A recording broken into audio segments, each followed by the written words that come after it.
Thank you, Mr. Chairman. Ms. Krause, I just want to make sure, you stated that the GAO does not know how much is collected through the fees and fines and all that sort of thing. Is that correct? There are data out there about individual ones. It has not been aggregated into a total. It's a very involved, complex process in terms of understanding the underlying specific legal authorities associated with those funds. Well, in the first place, it seems like that would be information that not only you should have, but you would want to have. But secondly, this bill would correct that problem as well if we're able to move forward.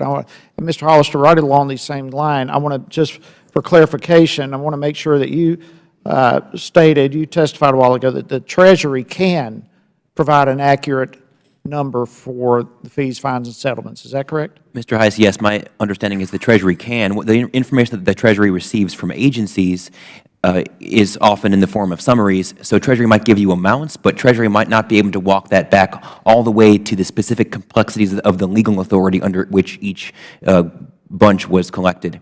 Treasury, however, could give us, from the Central Accounting Reporting System, could give us aggregations. And my testimony was that Congress could direct Treasury to include that in the overall spending structure. Okay, Mr. Chairman, I think it'd be wise for us to request that number from the Treasury, just to have an idea of what we're dealing with here. Mr. Kosar, let me ask you, regarding the fines and fees, penalties, settlements, all this sort of stuff,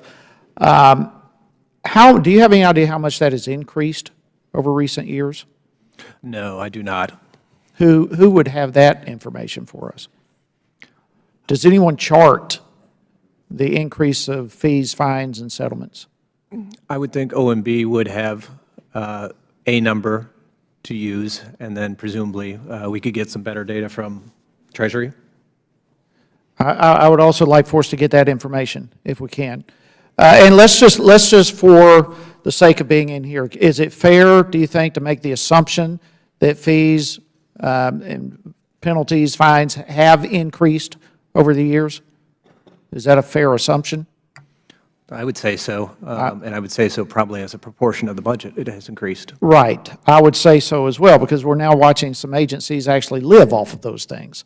And so with the assumption that is more than likely accurate that the fines, penalties, fees have increased, how does that, number one, enable these agencies to operate independently, but also how does that impact Congress's role?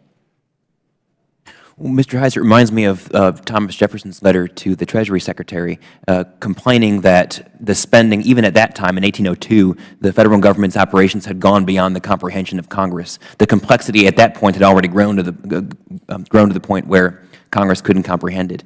And in this case, we see, because Congress has, over the last 200 years, delegated authority in very complex ways to agencies, we have a great deal of difficulty in getting that comprehension. I think we could start to regain it by consistently tracking that information and asking for that information to be put into the whole picture, integrated into the whole picture.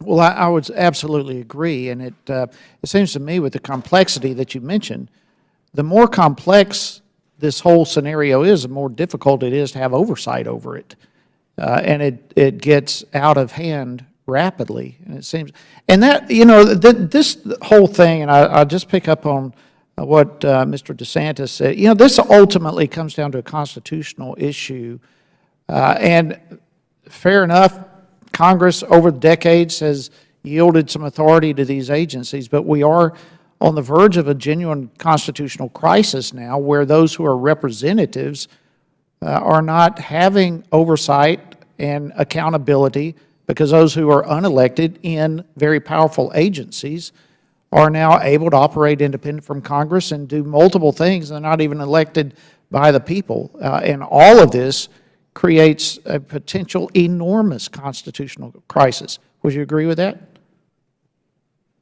Mr. Kosar? I would say it creates basic questions of legitimacy and concerns along that line, and it also leads, I think, to the perspective that, you know, where's the real power lie? Which branch eyes more and more turn to the executive branch? I mean, each time in an authorization, say, you allow an agency to collect fees for a particular purpose and spend them for a particular purpose, then, okay, you're directing the congressional spending, but because it's put into an authorization statute, if that agency misuses the money or has too much of it, well, you're going to have to pass another law to get that back.